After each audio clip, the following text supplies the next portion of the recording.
La fermeture de Mega Upload et l'arrestation de son fondateur continuent de mettre le feu à la toile. Kim.com, de son vrai nom Kim Schmitz, et ses 3 associés ont nié toute activité illégale et demandé une libération sous caution. Vendredi, le FBI a réussi à les faire arrêter par la police néo-zélandaise dans ce ranch près d'Auckland, à des milliers de kilomètres des États-Unis. La justice américaine a 45 jours pour déposer une demande d'extradition. Le FBI a réussi un grand coup en fermant le site de Mega Upload, bien qu'il soit basé à Hong Kong, mais les représailles ont été immédiates.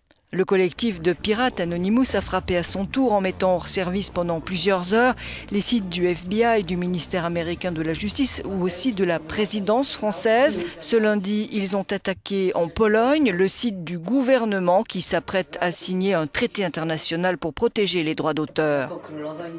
La semaine dernière, le Sénat américain a dû bloquer le vote de 2 projets de loi anti-piratage très controversés.